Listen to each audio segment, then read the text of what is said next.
Are you ready? This is Maddie from the Asteroids Galaxy Tour, and you're listening to 89.1 FM WN.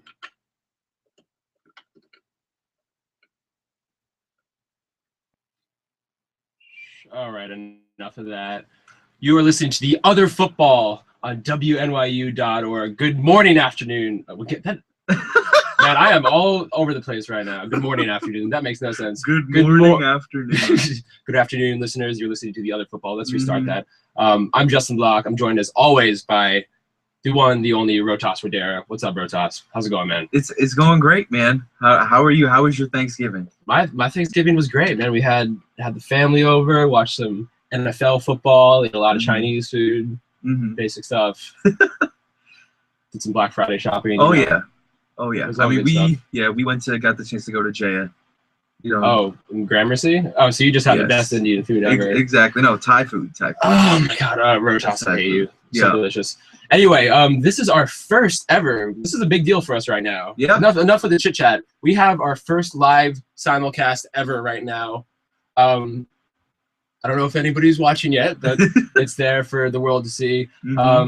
If you wanted to know what our faces look like during the show or what the NYU studio looks like, it's very, very college, as everyone can see. But there was a lot of action that happened this weekend in the Premier League, wasn't there, Rohtas? A lot going on this weekend. It started with the game this morning, the early game, what probably was the match of the weekend. Second place versus third place, Southampton versus Manchester City. City had to go on the road to St. Mary's, and they came away victorious. Yeah, I mean, I think we saw Southampton kind of get exposed, right, for the first time. We had talked so much about how Southampton was a team that we kind of expected to come on the decline. Although they started today in second place, there were some questions as to the legitimacy of their second place. I feel like they had a very easy start. The only good teams they really played were Liverpool, back when Liverpool at Sturridge, and Tottenham. They lost both of those games. And other than that, they've been beating up on cupcakes. So this was really their first big test against big boy defending champion Manchester City. And I think Southampton were exposed for what we thought they were, which is a good side that might, fool around and make a run for the top four. But any idea that they're anywhere near title worthy is a joke. This league is between City and Chelsea right now. Yeah, absolutely. I hate to make the Danny Green reference. They are who we thought they were, but we let them off the hook. But Southampton really didn't help themselves. They played into it today. They didn't do themselves any favors with the mistakes that they made, and you can't have your manager talking about how nervous you were the entire game. Yeah, Ronald Koeman in the presser was talking, and he was asked the players seemed hesitant, more nervous, and this is a match at home too. So I mean, if Southampton can't keep their cool when Man City comes to their home stadium, and Southampton have been an incredible home team this year, imagine when they have to go on the road to the Etihad, when they have to go to Stamford Bridge, they have to go to Old Trafford, and go to the Emirates. And surprise, they're going to be going to all those places very soon, Rohtas. Oh yeah, the holidays are not going to be a fun time for them. No. Because the wraparound gets them too. Already, having to play Arsenal and then Manchester United next week. They do have Manchester United coming to St. Mary's as well. Right. But again, this team just looked afraid in the moment. 20 minutes in, Southampton was relatively in the match. Graziano Pella, who's a man in form, he's been 6 goals this year. Absolutely, been burying all the chances he's gotten. He had a great one, and he didn't take it. And those are the chances that you saw Southampton make the last 7-8 weeks of the season. It just felt like without question. And it was a beautiful ball at the top to Pele, and that was really Southampton's best chance of the game. It almost felt like on that play he was hesitant that he would run into Joe Hart. So Glenn Johnson totally would have made that header. Pele was a bit short of bravery there. But Southampton did have a few chances to potentially swing the game one way or another. When you're going up against Man City at home, you really want to get the early goal, be on top of the game, put City under pressure. And Southampton, I feel like, had opportunities to do that in the second half. I mean, the first half. I think in the second half, the big thing was Morgan Schneiderlin came off. And And it's funny that was huge. That substitution totally changed the game. Absolutely, in Man City's favor. He's such a huge part of their midfield. Yeah, and on top of that, when you need to be more aggressive when Manchester City's down to 10 men. This is your chance. They got a BS red card. I mean, it wasn't that BS, but it was still a red card. Yeah. And they failed to take advantage, and City go on and score 2 more after that. You have to be able to take advantage, and that's the only... Preach, Rohtas. There's really no other excuse for that because they're not going to get very many more opportunities to get points. And I mean, It's great that they've picked up this many this early, and they're going to be happy with that fact. But right. Who knows where this team is going to be by the time the new year rolls around? I think I have 3 things to say on Southampton, I guess, when it comes to their future. I think, one, we kind of addressed, they haven't beaten anyone good, and the schedule coming up we talked about. They have Arsenal, Man United, Burnley, Everton, Crystal Palace, Chelsea, Arsenal, United, and Newcastle, who's currently, not looking that bad. So really, between today and I would say February 1st, when they finally come back home to Swansea, that's their season right there. Yeah. Those fixtures right there. If they don't, a scalp or 2 along the way, or even put up much of a fight, if they get demolished 3-0 like they did today, I think we really know what the true Southampton is too. I'll say 2 more things. One, I think this season we've sort of seen them score and defend at historically incredible rates. I did a little bit of research earlier in the week on Southampton and trying to figure out where their place is in history. And out of 120 team starts since 2009, Southampton have the best defensive record through 12 games. Wow. Historically, this is the best defensive unit we've seen over the first 12 games of the season over the past 5 years. That's incredible. That is incredible. Another huge thing we're seeing. Their opponents aren't converting chances at a high rate, and Southampton are converting chances at a high rate. I feel like we're going to have a regression to the mean. We talk about this concept all the time, how you can have an aggression to the mean or a regression to the mean. I think we're going to see Southampton start giving up a few more goals and start scoring a few less. And honestly, if you take away that 8-0 beating against Sunderland, their goal difference looks a lot less impressive. They beat up on Sunderland. Like, that's an outlier game. So if you take that away, all of a sudden, well, now they're scoring like 1.2 goals per game. Then their conversion percentage drops. So, if you remove that game from the equation, this is a different Southampton that we're honestly talking about. They're really going to have to finish at a high level, like you said, continue to do that. And it's so hard to do in this league, especially with the level of goalkeepers. There are going to be games where you're just not going to be able to put the ball in the goal. Right. So, and speaking of that, we haven't really seen Southampton sort of pushed up against the wall where, you have one of those days where it feels like nothing's going to go in and then you don't get it. No, real top 4 teams, when those days happen, they keep fighting, and then they get the breakthrough. So how Southampton sort of handles not only adversity, but also, and this is going to be coming, an injury bug. Yeah. They've been very fortunate with injuries. I think they're going to get Jay Rodriguez back soon and Ward-Prowse. 2 good players, but, what if Dustin Tadic takes a spill? What if Toby Alderweireld gets injured? Yeah, they're huge pieces of that to the puzzle for that team. Out of all teams competing for the top 4, top 6, this is the team that can afford an injury the least, I would say. Absolutely. And that makes them vulnerable down the stretch. Exactly. They're not deep at all.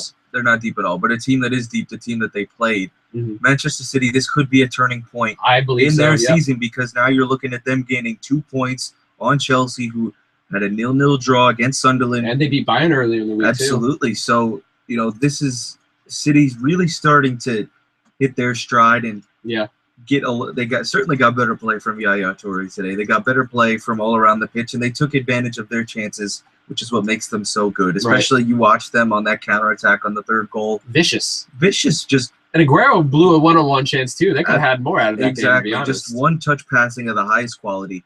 I love the fact that Manuel Pellegrini is the manager of this team. I think he keeps them focused. He's a steady hand, man. Yeah, he keeps them calm. He's so good at managing the egos together, because he did it at Real Madrid for so many years. He was only at Real Madrid for 1 year. Oh, he was only at Real Madrid for 1 year. He finished with the highest point total in Real Madrid's history, 96 points. Wow. They didn't win the title that year, and he got sacked. Wow. I remember that. But Man City, over these next few games, they have an opportunity to move up the table. They have Sunderland coming up next, then they have Everton at the Etihad. That's a no-brainer win for them. They have Crystal Palace, Leicester City, West Brom, Burnley, Sunderland again. So, over the next month, it's a real contrast in schedule, whereas Southampton really have a difficult schedule. Man City, they have some cupcakes coming up. So Chelsea, you better watch yourself. Yeah, it's really putting the pressure on them. And Chelsea, can't afford the two teams at the top of the form guide. I mean, out of the top three. Yeah. Can't believe Newcastle's number one. Well, we'll get to Newcastle later on in the show because they're driving us nuts. But let's not talk about them yet. Yeah, we still got to get to the team. Yeah, City's going to be putting a lot of pressure on Chelsea, who, of course, a 0-0 draw to Sunderland. Gus Poyet might be starting to figure out a formula. A former Chelsea player himself figuring out a formula to stymie Chelsea because he's the last manager to beat Chelsea overall. They haven't lost since Sunderland got the win and ended Jose Mourinho's unbeaten home match. That was last year, right? Yeah, win streak at the Bridge. I think with Gus Poyet and Sunderland, he might have figured out a strategy that I don't think is all that unique or all that revolutionary. It's basically, okay, well, Chelsea are going to come out and they're going to try to hit you on the counter. They're going to play solid, organized defense. If you just match them with that and don't throw anyone forward, you're going to have a 0-0 draw. And that's exactly what happened. I think I saw a tweet over the weekend where it was like, oh, man, Sunderland almost scored there because Chelsea almost got tricked into sending too many men forward and vice versa. Like, what Chelsea's doing in these matches is they're trying to get you to come forward. They're trying to draw you out, and then they pounce on you. And if you're a side like, I don't know, City or Liverpool or United, where you feel like you go up against Chelsea and you want to get a result, you want to get some points out of this, Chelsea will allow you to attack all you want into the final third. Yeah. They'll sit back and absorb pressure and then kill you on the counter. It's a team like Sunderland, not a good team. A point from them against Chelsea is a victory. All they have to do is sort of, sit on their hands and drop 10 men into the box. Yeah, it's really just a trademark, so similar to trademark style to what he did at Real Madrid and what Ancelotti's kept at Real Madrid, just the counterattack. Yeah, so lethal going on. That's what Chelsea does. If you match them with that, you'll be okay. And you can't turn the ball over in the midfield either, because the second you do that, they pounce. All it takes is one or two opening of the passes from Oscar or Fabregas or even Eden Hazard. And that's why Chelsea are so good, because if you do try to get at them, they have the midfielders and especially Diego Costa up front and the hard workers up front to where they'll pick you off in midfield. If you try you can't pass around Chelsea. Their midfield is too fast, too good, and they press too well. Especially a guy like Costa leading from the front, Matic in midfield. Those are high energy guys who are going to make life difficult for you. Exactly, and it's funny because Mourinho said after the game, we can't be expected to win every game. But as we literally just described this team, it's like, well, they're still undefeated. They're still undefeated, and you kind of 10 wins, 3 draws, and no losses. Yeah, you kind of expect them to win every game at this point. Like I don't. They're still undefeated. They're still leading the league in goals scored. If you're a Chelsea fan, you should demand that. You've seen this level. Oh yeah, if I'm a Chelsea fan, I'm putting my feet up on the table right now. I'm putting my feet up on the table right now and saying like, yo, Jose, like, it's not that hard, bro. You have the best team in the league. Chelsea is the best team. Yeah, seriously. This is their league to lose this year. I really believe it. Man City will make their run, and they're looking good, but this is Chelsea's league to lose. Mourinho got knocked down this week, but he's not. Yeah, they're not giving up this lead anytime soon. I don't think it'll hopefully be a late season push. I don't think it'd be like a Mourinho team to give up, a title lead like this whatsoever. Yeah, I really think so. So I guess that's all we got on Chelsea, man. Yeah, Chelsea was so good, man. Except for this weekend. Yeah, I'm sure you're happy. This weekend you finally got your team. Oh, because Liverpool won a league game for the first time since mid-October. Well, when you put it that way, I mean, hey, sounds so sad. Sad boy. Do you want to read?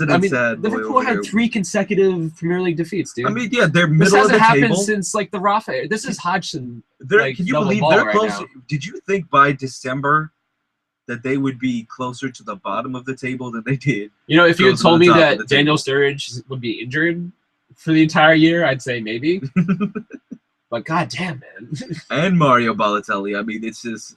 Oh yeah, and Balotelli injured himself while on Italy international duty. I don't know. There's no timetable for his return. Nobody's really said when he's coming back. It's supposed to be a small tweak, and it's clearly a nagging injury. And now Ricky Lambert's up there all by himself. I guess if we want to talk about the Liverpool game this weekend, Brendan Rodgers continues to baffle me. Although we got the victory, and I do think that winning ugly is underrated, and it's something that Liverpool haven't been doing this season. Yeah. Sometimes you just have to grind out those results at home where you're the favorite team, and you just get it. But I was not happy with Brendan Rodgers' lineup. I was pleased actually that he benched Gerrard. This is something that we have been calling for the longest time. In this team right now, Steven Gerrard cannot be starting every single game. Yeah. He holds back Liverpool when he does, because you have to provide defensive cover. That means Jordan Henderson and Joe Allen are bound to, they're who's ever in midfield with Steven Gerrard is going to be bound to him like a chain. Yeah. Because you have to cover his mistakes. And Liverpool's a team right now that is lacking goals up front. And to make up for that, you need to get goals from midfield. You need to have guys like Jordan Henderson crashing the box. We saw a little more of that this weekend, mainly because Gerrard wasn't playing. But I need to be seeing that week in and week out. If Brendan Rodgers is going to continue to only play one striker up front, he can't play Steven Gerrard. I'm sorry. Yeah, I think, you mentioned the lineup. You're not agreeing with his lineup. I think he's lost all confidence in himself, and he's just trying new things. Because, again, I don't think he can afford to come out and say, yeah, I'm probably the favorite to get sacked right now, to the media's face. Like, if you... I mean, he is right now. The odds makers have him as number one, and Paul Lambert's number two. Exactly. I mean, yeah, but you can't admit it. No manager with enough pride, no man with enough pride is going to willingly. Did David Moyes be like, oh yeah, I'm probably going to get fired? Everybody knew David Moyes was going to get fired. You don't hear him. And just to provide some perspective, Paul Lambert is a guy who's under similar pressure by the odds makers. His Aston Villa team has this is what happened in their last 6 games: loss, draw. And they have Christian Benteke back.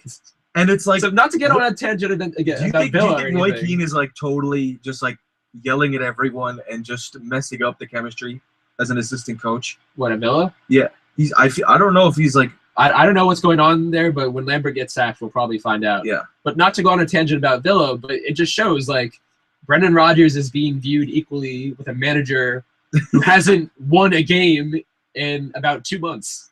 Yeah, and it's so tough to deal with injuries, but you kind of that's part of the job. It comes with the territory. Rodgers didn't have a plan B, man. This is the same thing that screwed, dare I say it, Kenny Dalglish the season he got sacked. He didn't have a plan B. That's true, because you need to have a plan B. Because the year before he did, it seemed like they were putting a couple good games together going into next season, and it seemed like it might be a good year for Liverpool. And then again, more injuries hit them, and we've done a Spurs, Rohtas. We've done with the money. Maybe you guys bought the wrong midfielder. You should have gotten Morgan Schneiderlin. Yes, I know, right? Oh my God. Yeah, instead of spending 20 million pounds on Dejan Lovren, instead of spending 25 on Adam Lallana, wow, that another boy 4 on help. Ricky Lambert. Oh Lord. I would have dropped 25. I would have dropped 25 on Morgan Schneiderlin, put him right at the base of midfield, and you're set. Oh yeah. I mean, Lovren needs some help. Seriously. He's been a complete disaster. Yeah. Complete disaster. I don't know what's up with him. He must have lost. Oh man. He lost his mind. He's got to be doing better. Lost his damn mind. He's got to do better than that. But I mean, and it's going to get even tougher because you mentioned the schedule. Yeah. And the amount of games that they're going to be playing without their best players. Oh Lord, I don't even want to know. Again, similar to Southampton, who knows what their place in the table is going to be when January 1st comes and Boxing Day comes and they play that huge set of games. I mean, we mentioned it earlier this afternoon when we were planning out the show. Liverpool in December play 8 matches between Champions League and the League Cups and the Premier League. That 8 is matches. Too many. Do you know how many matches they play in January and February combined? 8 matches. Liverpool are playing 2 months worth of matches in 1 month of December. And without Sturridge, they frankly don't have the squad to be doing this. Wow. I mean, Fabio Borini, I think, should be getting starts regardless, but you're going to see this depth tested. You're going to see Lazar Markovic get out there, whether he's ready or not. Lovren will come back to the side. So Liverpool's depth will be tested, and the problem is, Liverpool signed all these players this summer for depth, for reasons like this, to navigate these eight game stretches. But the signings haven't worked out, and they haven't instilled confidence in myself, or I think even in the manager, to go out and get the points necessary over the stretch. Is Ricky Lambert? Do you really trust him to play 6 out of 8 games? I don't know. I don't think so. I mean, last year was just a career year for him. I mean, we need Balotelli back actually ASAP. We don't have the depth to be screwing around like this. Exactly. Man. Whew. You want to know who else had a good game though this weekend? Who? My boys. Right here. Manchester United. Yeah. 3 wins. 3 wins in a row. It's coming. It's coming. And I'll tell you what. This is what I learned. Van Gaal, when he was at Ajax, it took him 3 years to build a project there in order to win his first title there. When he was at Bayern Munich, in his first 13 matches, guess how many matches he'd won out of 13? How many? 5. That's a pretty bad start to the season, and we know how those Bayern teams turned out. Historically, it does take him maybe a minute to figure out where to put everything, but he's one of the top 5 managers in the world, in my opinion. I would agree. He'll be all right. yeah. And I was worried. Again, it looked like he was going to go with 3 at the back, but immediately, within 5 minutes, he switched back to 4. And I was a little worried because it was Ashley Young and it was Antonio Valencia at right and left. But Michael Carrick, you can always feel comfortable. He's a security blanket back there. He's a very important part of that midfield. And Marcus Rojo finally made his way back into the lineup, which is very encouraging to see. I was just a dominating performance overall. I'm just really happy. Wayne Rooney looked good. There's some injury concerns. RVP got a crazy goal, too. RVP had a sick goal. Yep. Rooney, it's just like, he's hot and he's cold, But, Manchester United, also, they don't have a challenging stretch, but they have an interesting stretch. They have an interesting stretch. They get to play Southampton twice. That'll be fun. Liverpool comes on December 14th, playing Newcastle, playing Tottenham. So these are teams that I think have similar aspirations to Manchester United. They want to get in the top 4.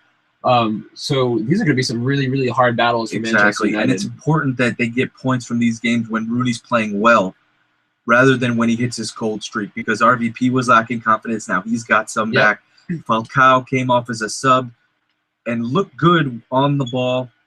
He had a chance he probably could have made it 4. An informed Falcao puts it top shelf, but he just wasn't confident coming in his return. But going forward, this looks like a team that, as long as Di Maria's hamstring injury isn't too serious, they can rest him for 7 to 10 days and he'll be back. As long as it's not too serious and Rooney's injury isn't too serious, because that happened at the end of the game. We should be okay going forward. And I'm very happy with the way they've been playing as of late. But it should be. It's just all of it depends on Southampton again and how we defend against them. And if we can stay disciplined defensively, I think we have a good chance to go on the road. And you guys have now won 3 straight games, but if you look at your away form, it's ghastly. I mean, at home you've taken 16 points of the last 6, so that's pretty good. Winning 5 of 6 at home, but on the road you guys are disastrous. But that last win was at the Emirates. Yeah, it was. That was the match that we discussed last week. Y'all shouldn't have won by any stretch of imagination, but winning ugly. One shot on target. Winning ugly is important. If Rooney and crew, the bounces. If they can go to the Emirates and take that 2-1 win when the soccer gods are smiling upon them, hell yeah, they'll take it. I mean, winning is really, it's a cliche, but winning's infectious. Yeah. And once you get your confidence up and you take a scalp like that, you go into somebody's territory and do that, it serves you well going forward. Yeah. Taking scalps against the big boys in their arena, it makes you feel better about going to Burnley and playing Turf Moor in the middle of the winter, where those are harder games to fun to goal in. Yeah, not good weather. It's gonna be So we'll see how you guys do. You haven't exactly beaten anybody too incredible. Yeah, similar to Southampton, but we have the talent. We just have better talent. You do. And hopefully, and that's something that's always going to shine out, right? Yes, hopefully, as long as Di Maria can stay healthy. But with that being said, we have to move on to our favorite segment, and we might have a replacement for that segment. I know you're looking at that soundboard like you're going to find the rifle shots.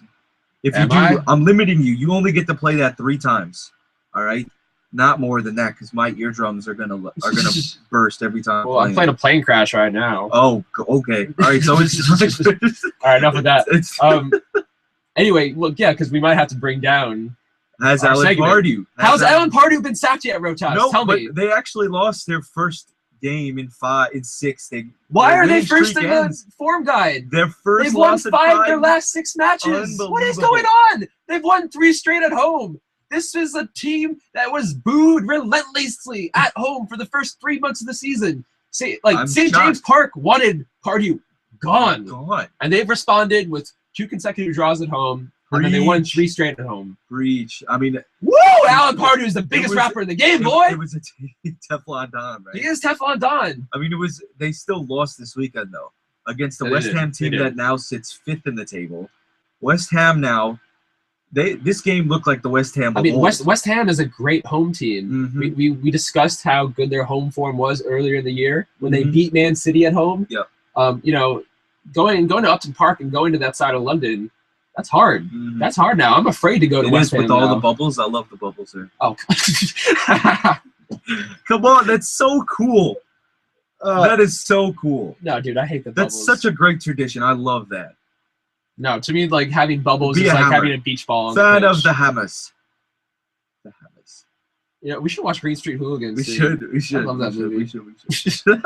But we were saying how we might actually have to retire this segment, and who's a manager who we might replace him with? Not Brendan Rodgers yet, not Paul Lambert yet, but Rohtas, you were saying I was thinking Harry Redknapp Harry Redknapp. Why? because again QPR has not invested this much money into the club. Look at their away form. Look at their.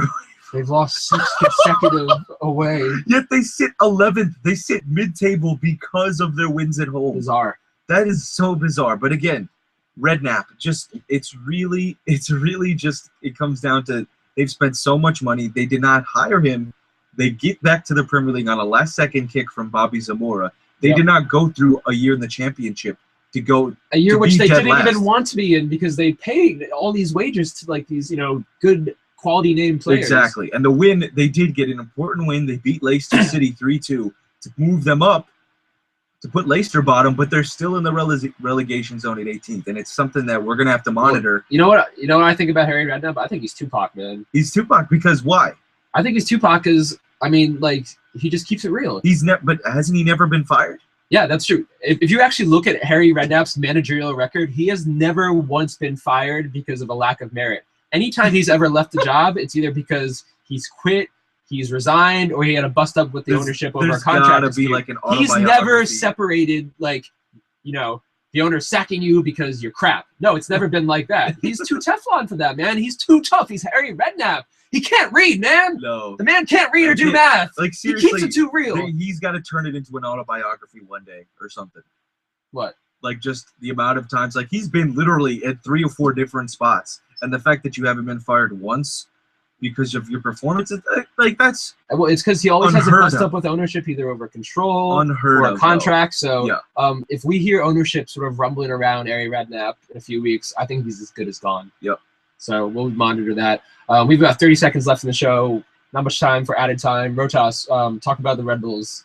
Yeah, I'm really sad. We'll probably have Ron in here next week, but pretty sad for Red Bulls. And if it's the end of Thierry Henry being a Red Bull, it's very sad. They did what they could. He's a class act, scored some brilliant goals, and some great assists as well. And he will certainly be missed. Yeah, he's a legendary player. It's been a joy to watch him, in a Red Bulls uniform these past few years. Switching allegiances. I think he'll actually go to Arsenal and become an assistant coach and eventually take over the club. I really think so. His heart's still in Arsenal. Yeah, but we're becoming NYCFC fans. Right? Shh, we don't know about that yet. Thank you for tuning into the Other Football this week on WNYU.org. Thank you for tuning in to Simulcast if you tuned in. We'll be back next week. Take care, guys. Have a good holiday weekend. New York, New York.